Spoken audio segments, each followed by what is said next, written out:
Okay, my name is Steve Rambam, and apparently the talk that I'm going to be giving is databases and privacy, although I think it's going to go a little far afield of just databases and privacy. Two questions before I start. First of all, how many people have heard me speak at prior HOPE conventions? Okay, good.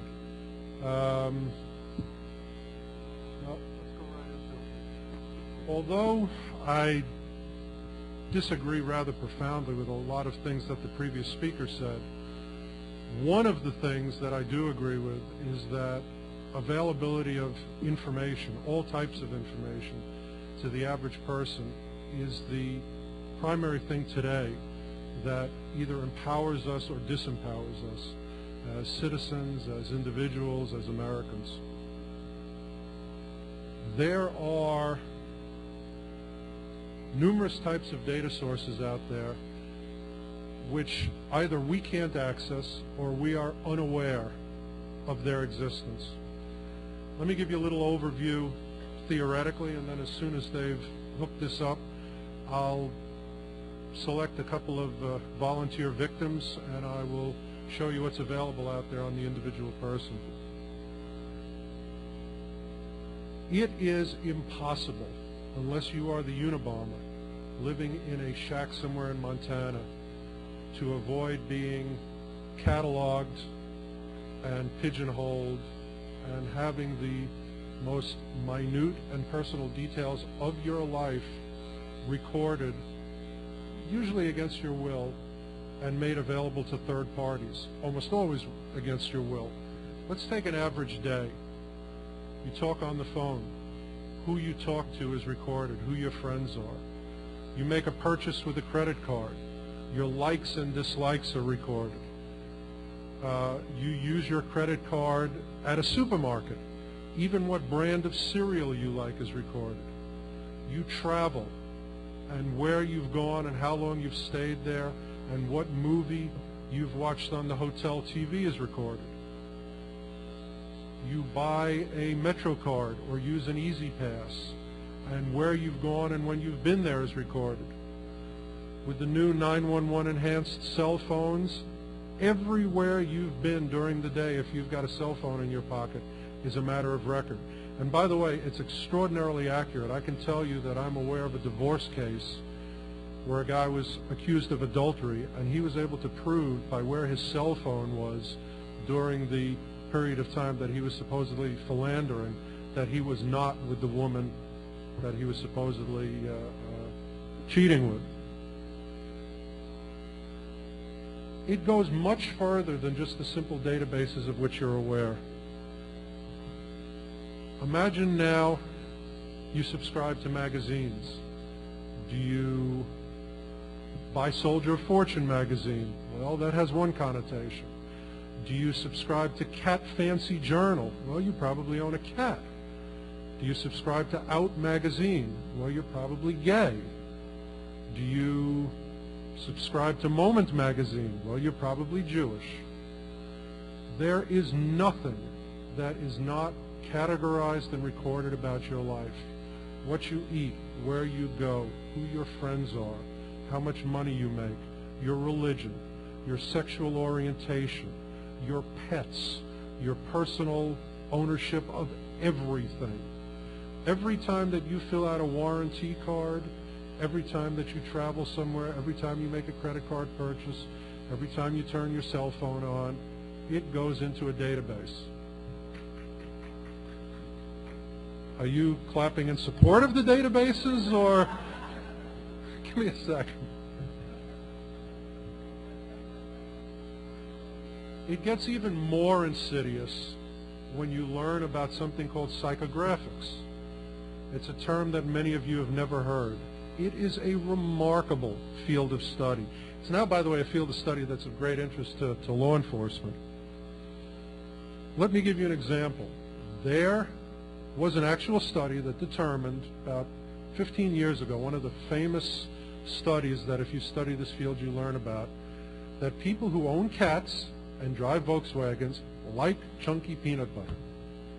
How this was determined, I can't help you. but those of you that are interested, go to my company's website. We have it posted there, just as a curiosity. You can take seemingly unrelated information, and based on the statistics of how these seemingly unrelated bits of information relate to other people, can make a guess about anyone who fits in these pigeonholes. Do you live in a certain zip code? Do you drive a Subaru as opposed to a, gosh, I don't know, pickup? Do you live in Texas as opposed to Park Slope? There are conclusions that can very, very reliably be reached.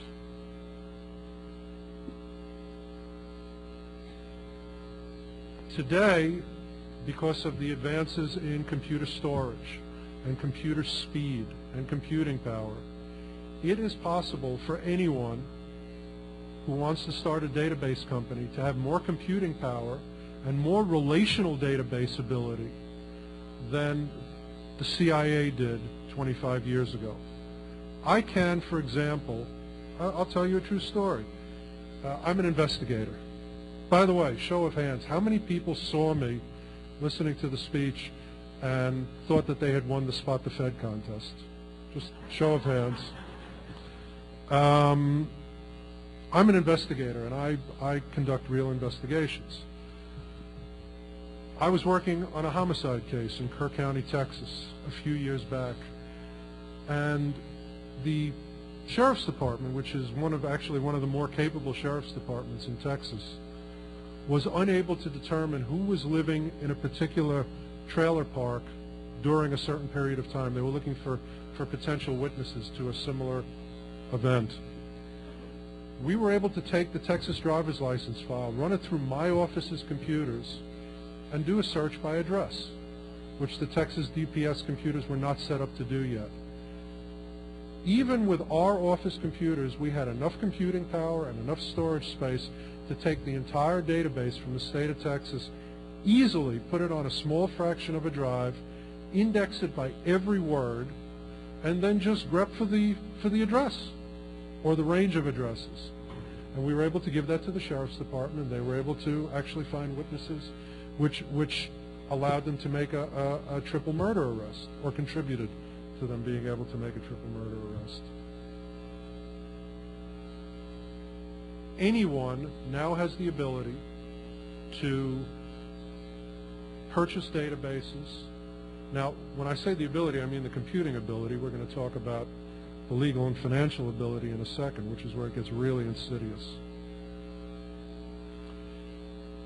There are hundreds of databases out there, which in theory are public record. In practice, they're not. For example, if you want to buy the Louisiana voter registration file, you can. It will cost you $7,000. You must then have the ability to do something with this raw data. If you want to cross-reference that with Louisiana vehicle ownership, you can buy that database for $12,000. Between those two databases and the storage and the programming, you've probably spent about $25,000. Just those two simple databases are outside the financial wherewithal of the average individual. Let's talk about big companies. If you look at Target Marketing Magazine, if you look at any mailing list company's catalog, you will see that available for private industry, and by the way, available today to the FBI. The FBI, as of a month ago, has started purchasing marketing lists and mailing lists and financial institution lists. Whether that's legal or not, I don't know, but they're doing it supposedly to build a relational database that they claim will help them spot anomalies in people's behavior and catch terrorists a little easier. I've got the article with me if anyone wants to see it later. There are databases out there containing every magazine that every person purchases in one database. There are databases of every single vehicle owner. For example, the one put together by Polk, R.L. Polk. Every single vehicle owner in the country.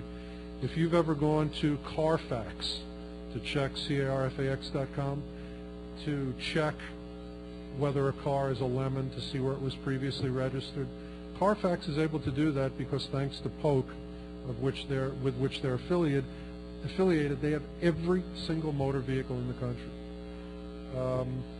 ChoicePoint, Experian, TransUnion, the three big credit bureaus, purchase every single driving record in the country. These databases are now being put together by cooperative groups into one massive database, one massive marketing database, one massive credit database. In theory, this is being done so you can establish marketing profiles for the convenience of the consumer.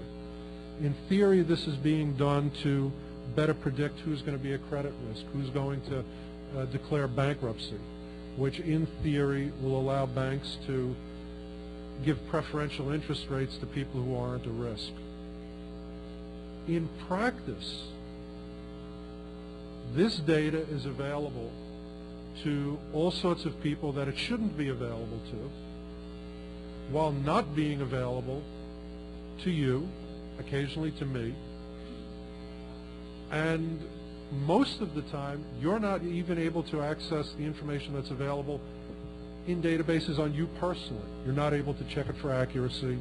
You're not able to check it to determine if your credit score is correct, if your medical history, which is contained in a database, maybe not so accidentally called MIB, to see if the marketing profiles of you are accurate.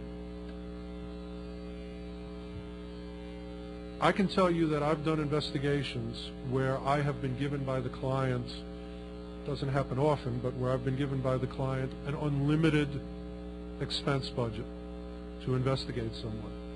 And without leaving my office, I've been able to determine everywhere an individual has lived, where they work, where they worked, what they drive, their finances, their likes, their dislikes, their sexual orientation within a reasonable degree of error, their religion, who their friends are, and so on. Am I going to get an Ethernet connection here? Real soon?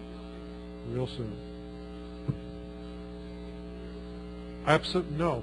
Social engineering is not necessary. Social engineering and cracking as opposed to hacking and just about every other type of illegal access is the resort of a remarkably lazy person. I can get whatever I want, whenever I want it, if I've got the money to pay for it. It's just out there. Not only is it out there, but because I also was smart enough to start a marketing company, people beg me to buy it. The reason I have these magazines and these catalogs is because I get hundreds of them every month. Please buy our mailing list of affluent gay people. No, please buy our mailing list of affluent gay people.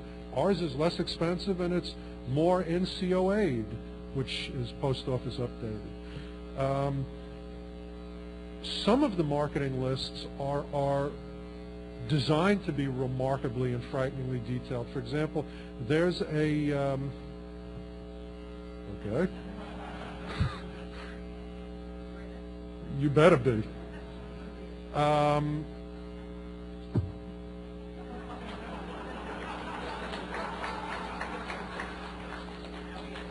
I am an investigator. I'll find you. Little keyword sniffer being installed before I log in. Okay. There are databases with names like Shotguns and Pickups, which are people within a certain income range who live in the southern part of the United States and are considered to be blue collar. There are people, I don't name these databases. There are databases of people who have certain political orientation. You can buy the NRA database. You can buy the National Organization of Women database. You can buy the Soldier of Fortune mailing list. There is no company, no magazine out there that is decent and honorable enough to forego the remarkable amount of money available to anyone who's willing to sell their membership list or their mailing list. If you're a member of AARP, I've got it. I'm sorry? No, but I can call Eric and ask for somebody's address, so it doesn't matter. And it's not that big a database, unfortunately. Pretty much the entire subscriber list is in this room, so I can reach you guys pretty easily. No, 2600 I think probably does not sell their mailing list, and probably 2/3 of the names are bogus anyway, so it's not a good marketing list. If I have someone's identifiers, that's what they're known as, which is a complete name, ideally with a middle name or initial, an address. The holy grail, of course, is a social security number, a date of birth or a year of birth. With those 4 pieces of information, I can find out anything that I want to find out about you. Anything. There is no restriction on what I can conceivably find out. Now, there's 2 possible paths that can lead from that truth. The first is we close everything to everyone. Let me tell you why that doesn't work. First of all, because I can get it anyway. I'm not supposed to be able to get your credit card bills. If I want to do it, I can. I'm not supposed to be able to get your phone bills. If I want to get them, I can. The bottom line is there is no closed information. There are cops selling NCIC runs for $500 if you want to run somebody's criminal record at the federal level. I don't do that, but lots of investigators do. I don't do it because I don't need to do it. I own an online service that sells criminal records, which I'll show you if the guy comes back with my laptop. It is not possible to close information. It is not possible to restrict information. And I will tell you the key law of data gathering. Once you gather that data and put it in a database, it will be used for unintended reasons. It will be used either cleverly or nefariously, but it will be used and it will be mixed and it will be matched and it will be compiled. And that occurs on every level: private industry, private investigation, government databases, private databases. In theory, your IRS report is sacrosanct. It's not even supposed to be shared with other governmental agencies. That went out the door about 7 years ago when a place called FinCEN, Financial Center, was established, which mixes IRS records, passport applications, bank records, every type of financial information that anyone has on you. And will soon also, by the way, include private financial information like credit card purchases, like, type of bank services that are offered to you. If you're paying $20,000 a year in taxes, but you are a priority bank customer, your record will be flagged for an audit. And people will look and say, $20,000 a year, but $700,000 went through his bank account in the past, month? We need to look at this guy. Sometimes that's for the good. It'll find a money launderer. It'll find a drug dealer. It'll find a guy receiving a $500,000 wire from Afghanistan. And by the way, just as an aside, unlike the previous speaker, this is completely off topic, but I'm compelled to say this. Unlike the previous speaker, I've been to many of these places around the world where the bad guys are. I was in the Middle East yesterday. You can call Eric. You can ask Eric. He called me there to make sure I was coming to speak.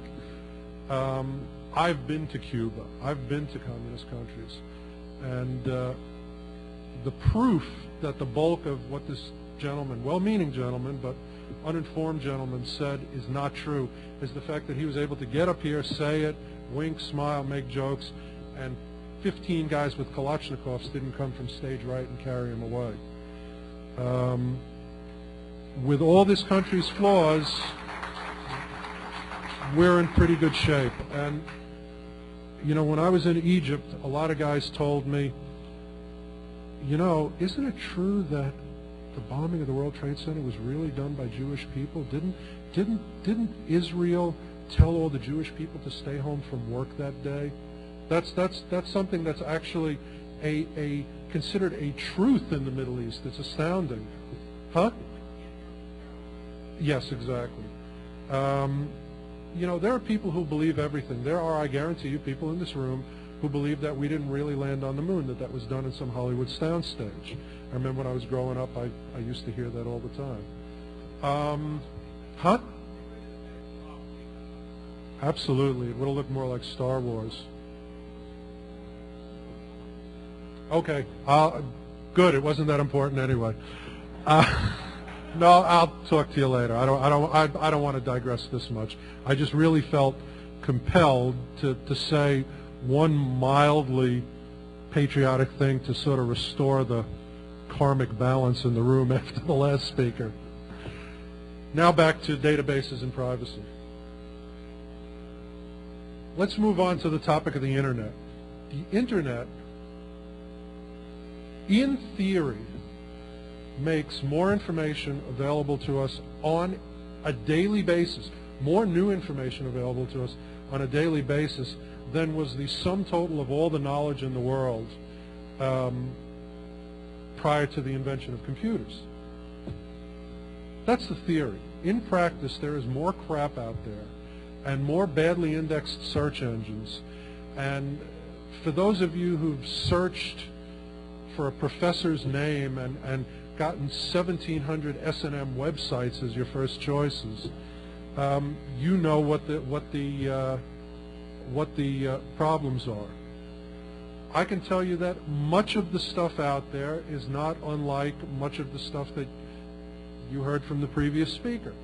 It's presented as fact, it's presented as authoritative, and it just ain't true. I just want to stop for a second. Who here is actually a staff member? Is it anyone a staff member here of the convention? Wow.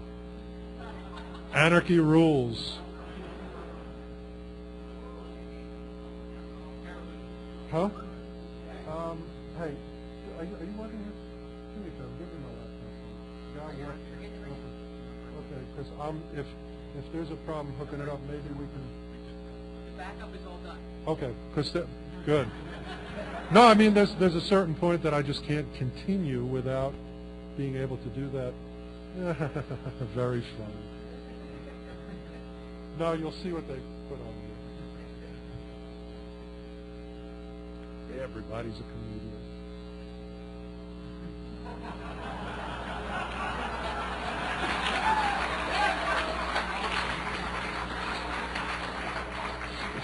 For the record, Bill Gates bad. I've never been a PC guy.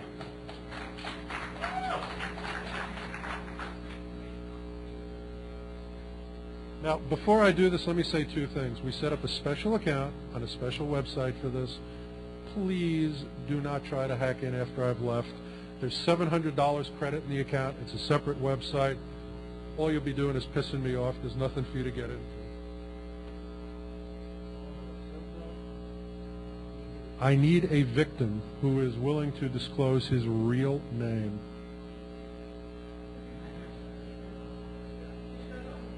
Come here. You'll be sorry.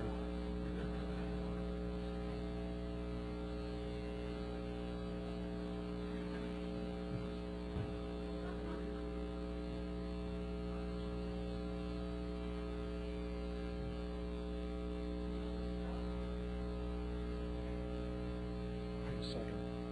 Got the passwords.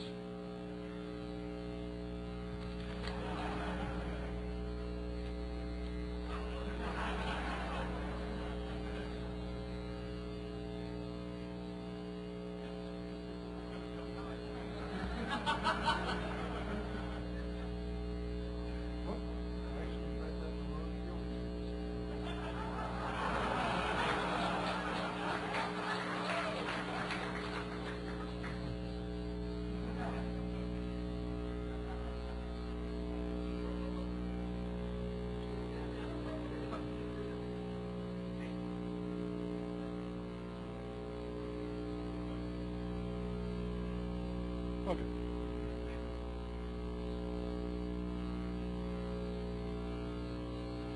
I am not a credit bureau. I don't have the resources of a government, but nevertheless, we were able to put together in my office a database over the past few years of 6 billion records.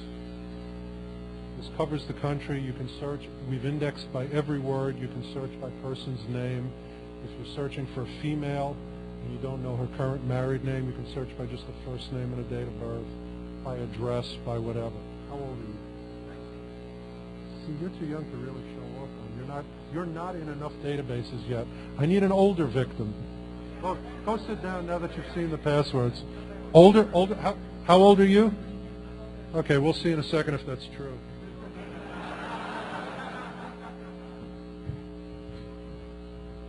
Bill Gates is in here, by the way.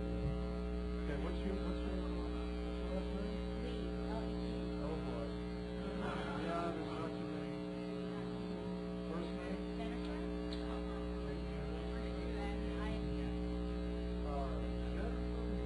What's your year of birth?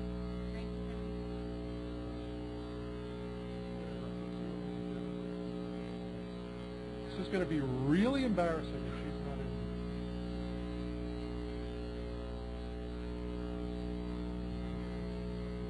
Oh, God. This is why I don't like Internet Explorer. I don't. I use Netscape. You guys started me up on Explorer. Do I have a connection here? Ah, he's right, retrieving results. Okay. Believe it or not, there are 148 Jennifer Lees born in. Yeah, where do you live most of the time? Let's scroll down to New York. Jennifer H. Okay. By the way,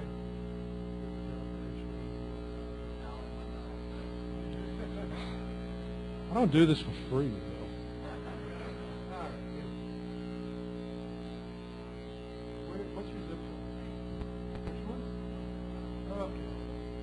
In 10127? Is that your date of? God. Who? Netscape, pal. Netscape. Is that you?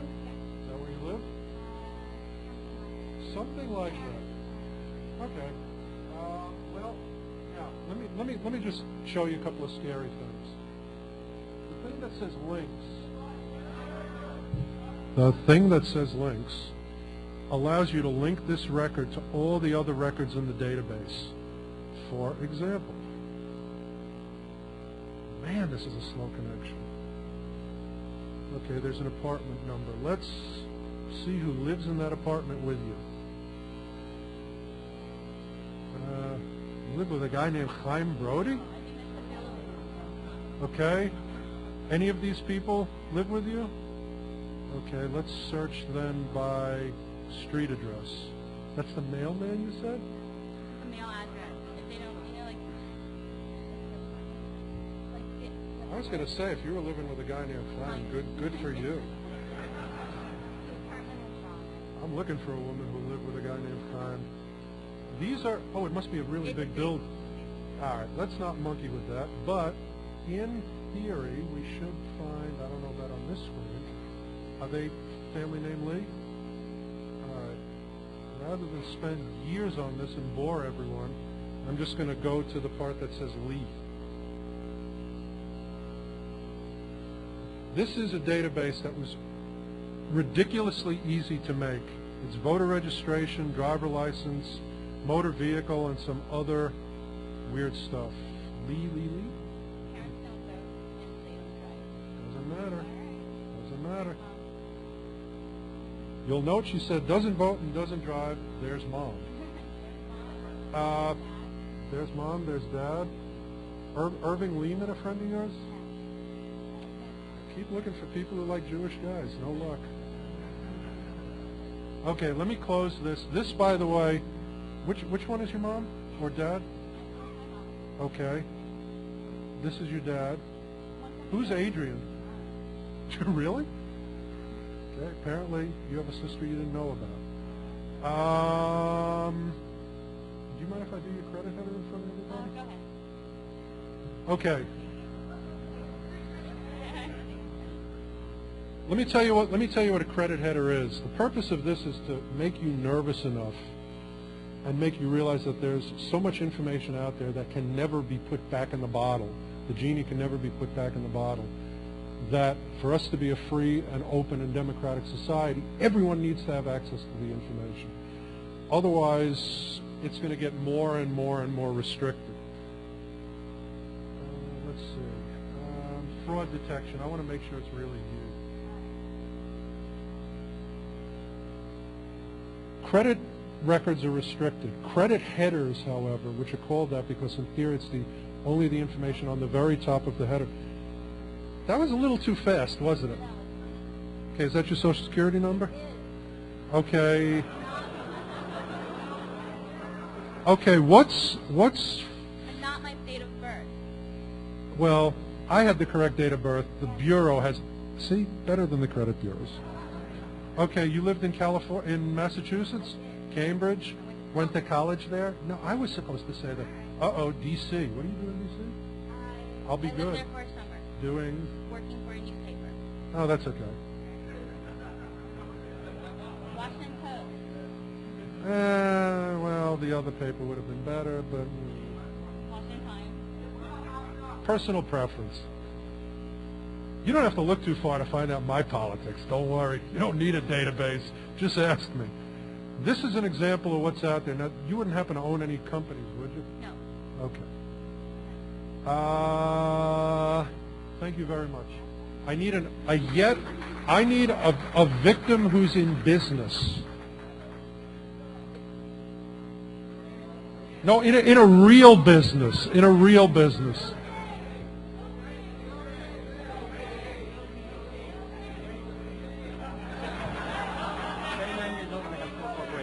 If you run Bill Gates on Internet Explorer, your laptop goes dead, smoke rises from it, you have no idea. Okay. Huh? I like Steve Jobs. I don't want to run him.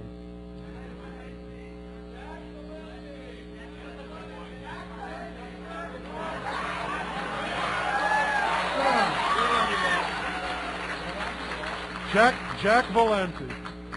Now, Jack, I know you have investigators in the room. Why don't I want to do that?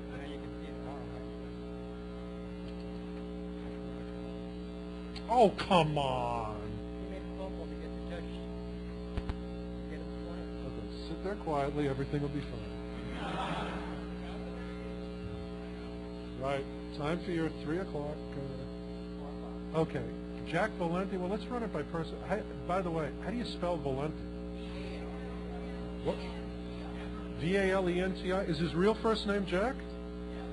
Okay. Okay, this is a database. Jack. I assume he's in California, right? Let's speed this up. I heard 4 records.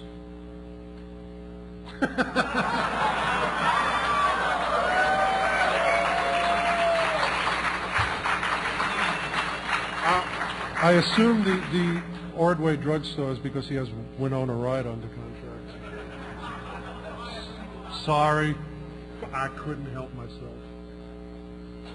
Every company is indexed. It's indexed by who owns it, what it does, where it is. No. Whoever said that, no, and shame on you. Social, well, apparently he listed it as social services. Okay, and it was formed in 1922.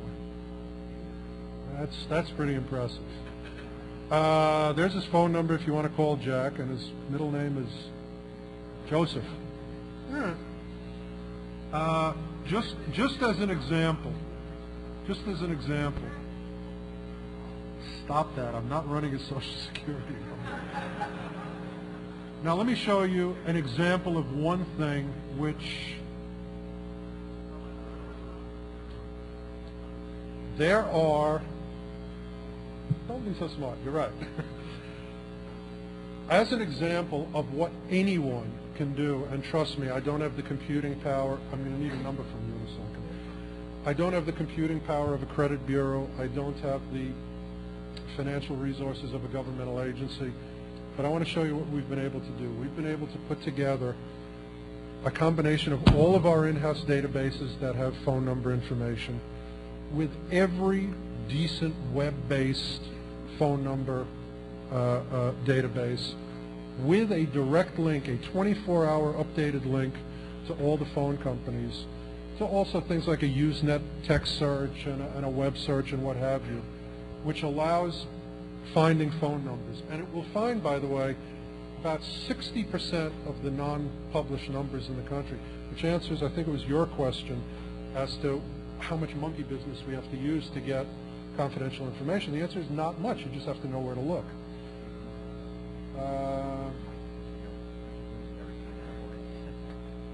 Are you guys in the back not able to hear me?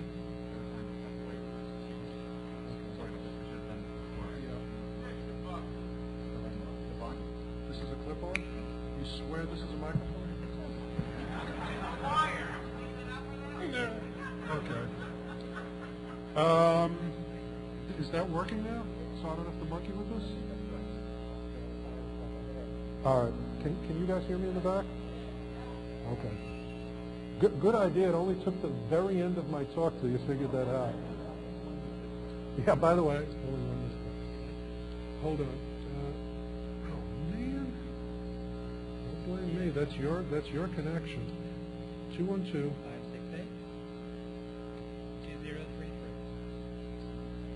568-2033. Is that a listed number or not listed? Very listed. Makes Steve look foolish if it doesn't come up. Everything. This is essentially a telephone tracing meta search. That's the best way to explain it. Okay, first thing we do. Why is this really large?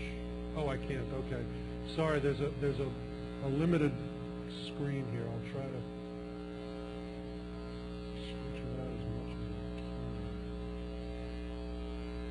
Okay.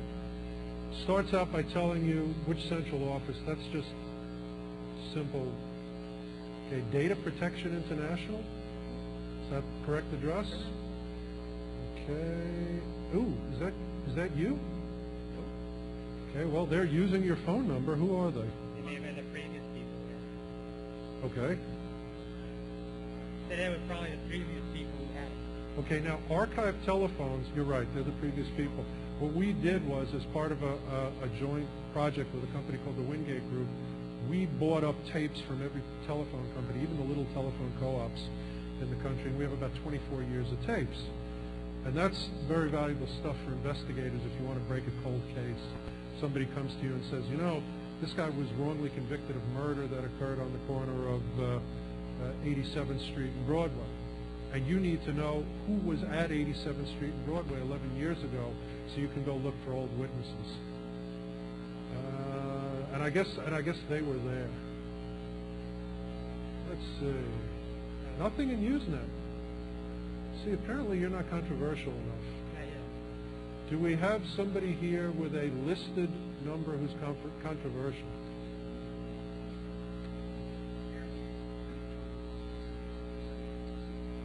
Yeah. Any other volunteers?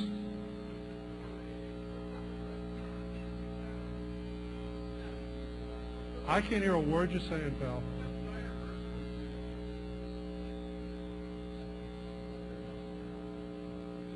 I think this is my cue to go into the question and answer segment. So you know what? Why don't we turn on the mic and I'll go into, because I really am running towards the end of my talk. I'm happy to talk to anybody on the side once this is over. But let's. What time do I have to? Really? Well, I didn't start till 20 after. Are you? How you doing? Can you give me 10 more minutes? Okay, I got 10 more minutes. That's the next speaker who's staring at me as I'm up here. So, 10 minutes. Okay, no. Take a deep breath. Let this guy turn on the mic. I'm assuming it's going to be a valuable question, so let everyone hear it. All right. My question is this: if you're trying to trace somebody and they're calling from a cell phone, like from a 917-449 XXXX, how do you do that? I mean, it's just First of all, hopefully you have numbers instead of the XXXX. Well, I'm not going to give out a phone number, but 917. Okay. Every time you call an 800 number, it goes in a database. Every time you make an airplane reservation, it goes in a database. Every time you call your bank, it goes in your file. No. Listen. Let me answer your question. Just because cell phones are not in the phone book doesn't mean that they're not in a multiplicity of databases. So there are two ways to get cell phones. First of all, every investigator, good investigator, bad investigator, knows somebody to call who for $25 will bust a cell phone number. I don't do that because it's a felony and I'm a big chicken. I also don't do it because I have access to most of the databases that your cell phone will go into. So the answer is cell phone, no difference. Only protection, cell phone in a box. And by the way, that's literally what it's called in some places. And get rid of it after you've used it. Because you may think, oh, I've changed the SIM card. I've changed the activation card. Doesn't matter. The cell phone itself still has the same electronic serial number, which I guarantee you the people in this room know better than I do. I also know that when I call from out of state, I get a... Hold on, when I use my cell phone out of state and I call an 800 number, they're only getting the number of the cell site, which is local to that area. Wrong.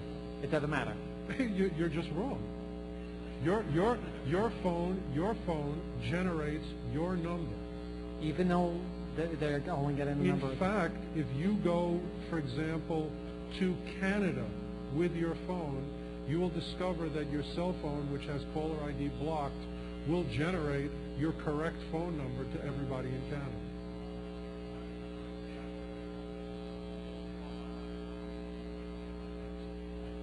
Okay, for those of you that can't hear the guy, he agrees. Did I answer your question? If you're going to use your cell phone to, I don't know, crank your ex-girlfriend, threaten the president, use a payphone. With all the databases and everything else they have... And by the way, don't threaten this president. Next. With all the databases and everything they have, why can't they track the bad guys? And why can't they really get them? They can, which is another area in which what I know and what the previous speaker thinks wildly diverge. If you believe that it's not possible for the FBI, the CIA, and the Air Force to have screwed up as badly as they did, you've never worked with federal government agencies. I didn't say that as an applause line. It scares the bejesus out of me. To be a desk officer of the CIA, and I've worked with CIA desk officers, to be a desk officer of the CIA, and a desk officer is someone who is responsible for overseeing the spying in a particular country or a particular region. You don't have to speak the language of that country. You don't even have to read the newspapers. I can tell you that I've closed cases originating out of Israel because I read Hebrew. And because the bonehead that was working on the case before me, whose responsibility it was to investigate something in Israel, could not read Hebrew. Yes, what happened on September 11th is because, first of all, because nobody expected September 11th, even though all the clues were there. It is not because of some massive governmental conspiracy and George Bush has a secret stockholding in the construction company that's going to build the new World Trade Center or something like that. It's because our governmental agencies, for the most part, are run by boobs, yes. So, and I'm not running them down. The fact of the matter is I've worked with feds, not your friends, but I've worked with feds who have been terrifically dedicated, remarkably motivated, work like dogs despite the fact that they're horribly underpaid.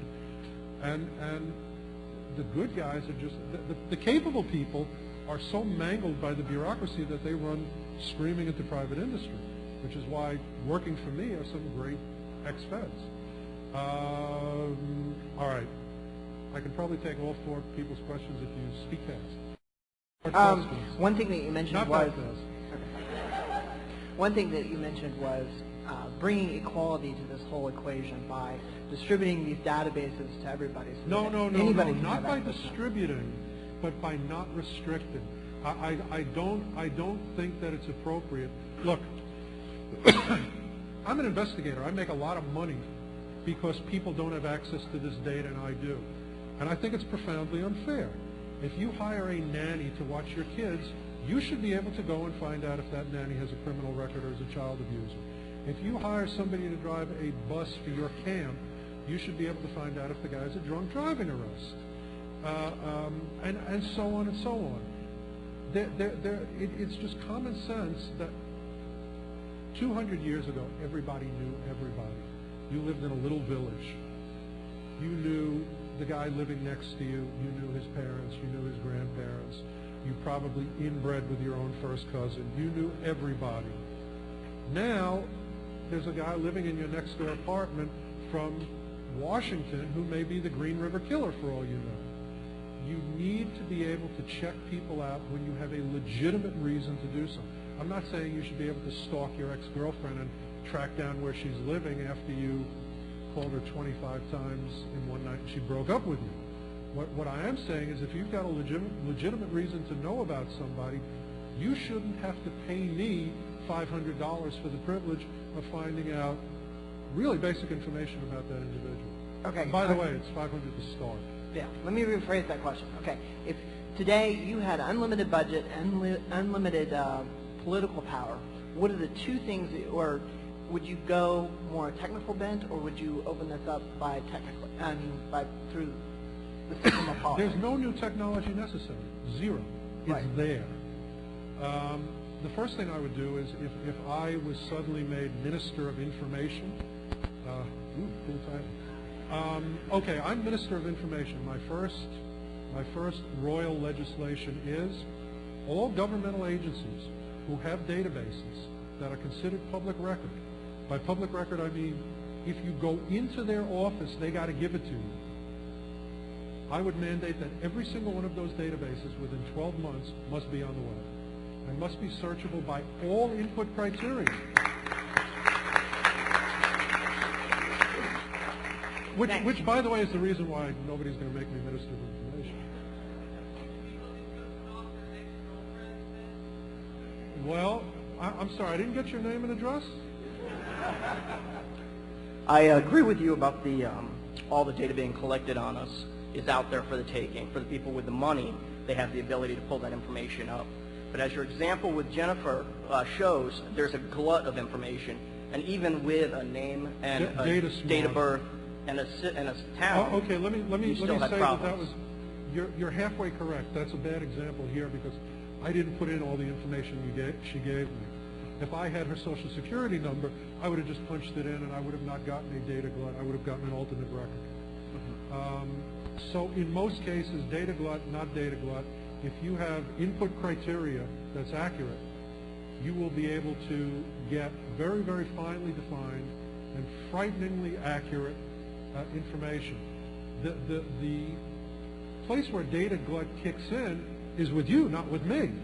When you're out there trying to define down your investigation, you have to wade through stacks of crap. And that's part of the inequity in the system. That's actually a perfect example of what I'm talking about.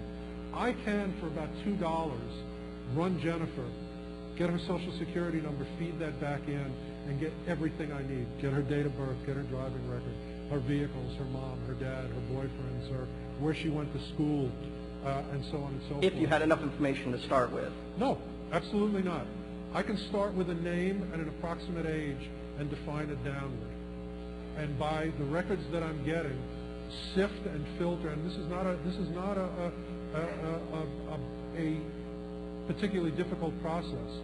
With just her name, Manhattan, and her approximate age, I could have defined it down to where I had her social security number within 10 minutes. And after the talk, if you want to see me do it, I'll do it on you. And by the way, in less than 10 minutes, probably. Thanks. You mentioned earlier that you can track things such as subway card usage, Metro card usage. Now, I can't, but the MTA does, and I have subpoenaed that information in connection with cases. Yes. well, I'm curious, how do you track that information if it wasn't purchased over the phone or by credit card? Because, up to... Well, in the case where I did it, a guy was arrested, and we had his MTA card in evidence. But first of all, I got to tell you, today, the majority of MTA cards and Easy Pass are purchased by credit card or by personal or company check. Very few people pay cash these days. Now let me tell you something else. Going back to the whole discussion about databases, I can have MTA do a run. Let's say I know where you work and where you live and one other criteria, any criteria. I can see what Metro card went to these places on a regular basis, and I got your Metro card. So, I mean, it's not a question of Big Brother. It's a question of a lot of little brothers and little sisters that, when they're combined, essentially allow me to know everything about you. And by the way, for the people who are going to come to me afterwards and say, well, I do everything with cash, I'm not in any database. Let me tell you something. That puts you in a database. No, I'm telling you this as a professional investigator. Anybody who's not in a database makes people nervous, so they put them in a database. Hi, quick two-pronged question about the psychographics. One, I've read articles about people who talk about, minor forms of civil disobedience where, trade your little, key food card with other people, screw up their database. Is that anything more than symbolic? Hopeless and meaningless. Okay, fair enough. It's like people who use PG to send messages to their girlfriend. I love you, I'll see you at the movies. Anybody... All right. Okay, I have to just say something. When I checked in, they gave me this threat assessment thing, which says that I'm only a guarded threat. I told them after my speech, you're going to have to upgrade me to severe, and I am a severe threat.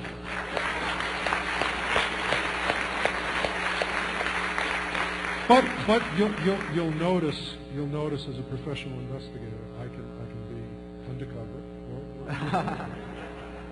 And the related question was, for those of us, and I'm sure this applies to a lot of the people in this room, a lot of us, I'm sure, have either political views or something that would very easily show up on a database that I know I can think of things for myself that I might want to show up. Is that something that is a meaningful form of being counted? Don't obsess on databases. If somebody's investigating you, they can call up anybody you go to school with and say, give some bogus pretext, social engineering. And yes, I do use social engineering when it's legal. And social engineering is legal about 97.3% of the time. The only thing you can't do is identify yourself as someone you're not, or a profession that requires a license, for example, a doctor, a lawyer, a law enforcement officer, that sort of thing. Social engineering will get me that with a phone call. Why do I have to monkey with databases? And by the way, we do know who you are. Yes, you mentioned earlier that free access to personal information is important for democracy. Could you please elaborate on that? Yeah, a real easy question to end with. Yeah, I'd be happy to. I would feel a little more comfortable if you hadn't read it off of a Palm Pilot.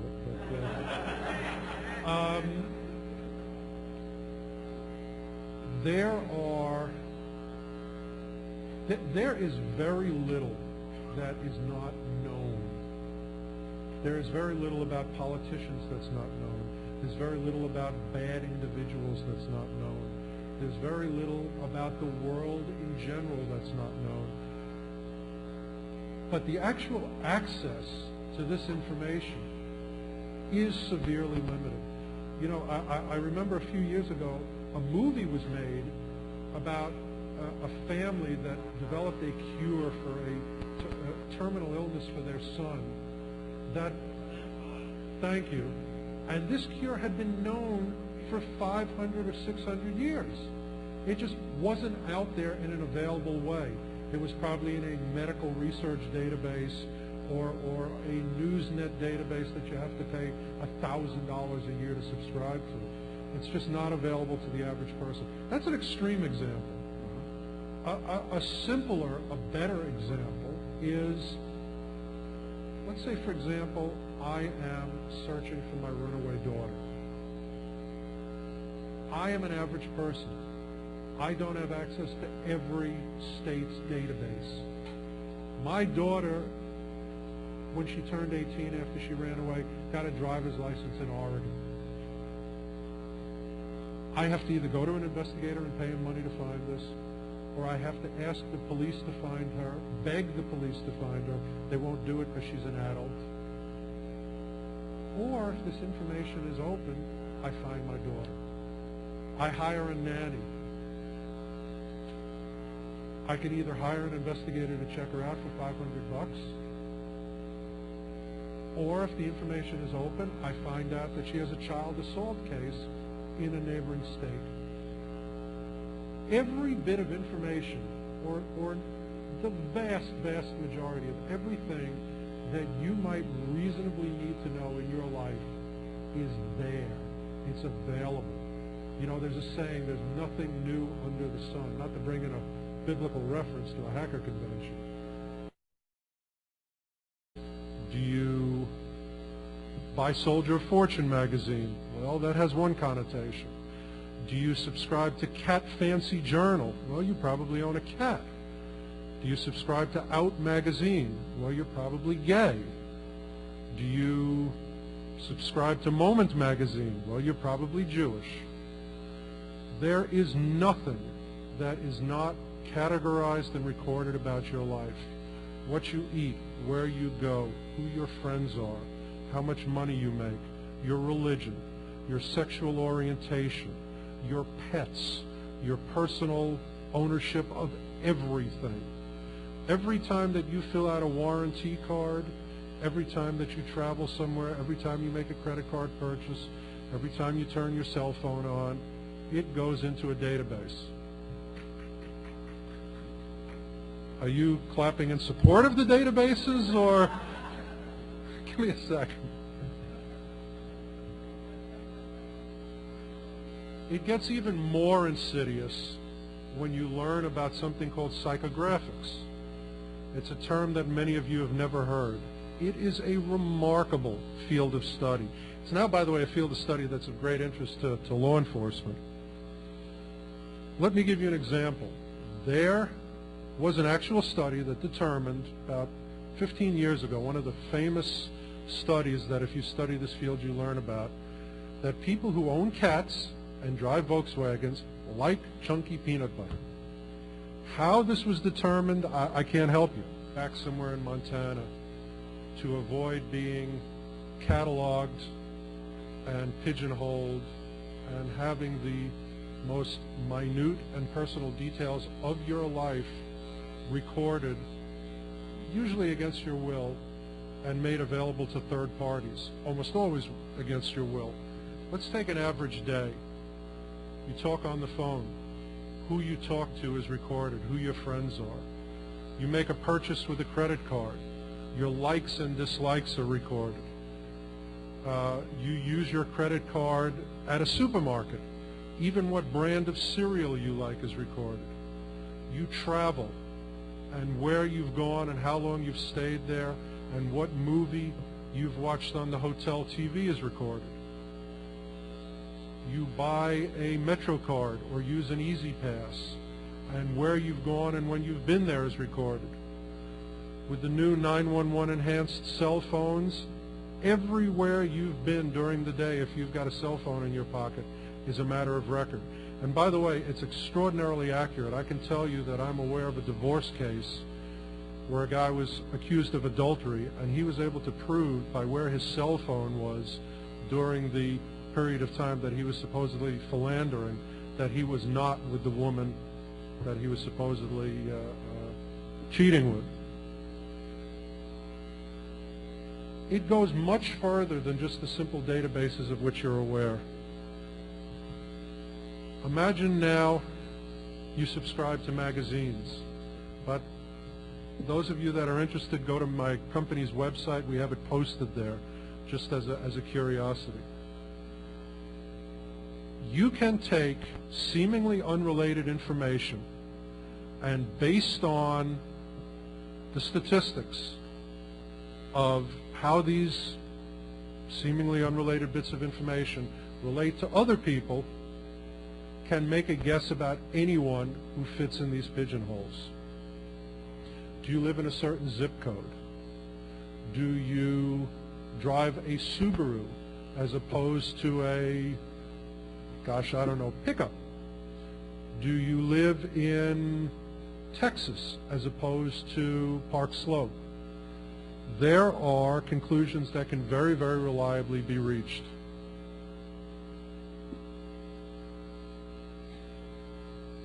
Today, because of the advances in computer storage and computer speed and computing power, it is possible for anyone who wants to start a database company to have more computing power and more relational database ability than the CIA did 25 years ago.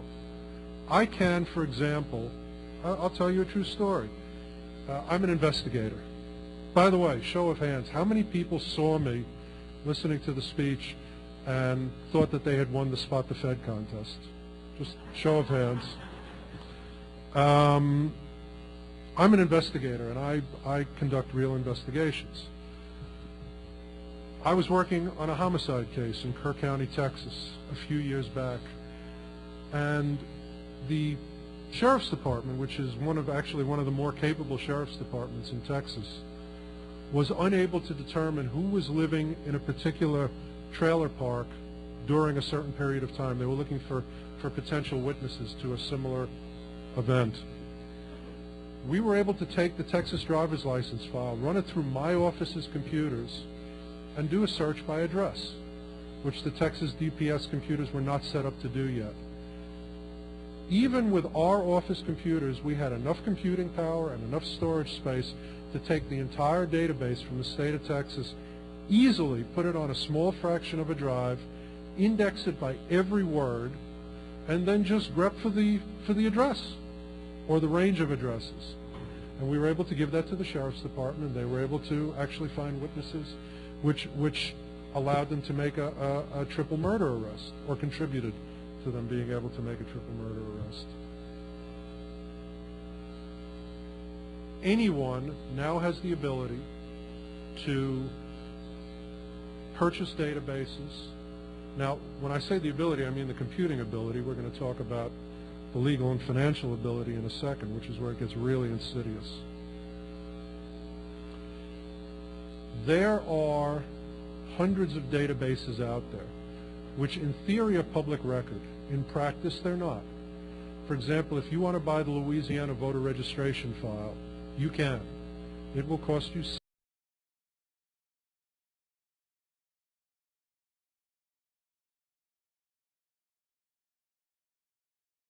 Okay, my name is Steve Rambam, and apparently the talk that I'm going to be giving is databases and privacy, although I think it's going to go a little far afield of just databases and privacy. Two questions before I start. First of all, how many people have heard me speak at prior HOPE conventions? Okay, good. Well, let's go right into it. Although I disagree rather profoundly with a lot of things that the previous speaker said, one of the things that I do agree with is that availability of information, all types of information, to the average person is the primary thing today that either empowers us or disempowers us as citizens, as individuals, as Americans. There are numerous types of data sources out there which either we can't access or we are unaware of their existence. Let me give you a little overview theoretically, and then as soon as they've hooked this up, I'll select a couple of volunteer victims and I will show you what's available out there on the individual person. It is impossible, unless you are the Unabomber, living in a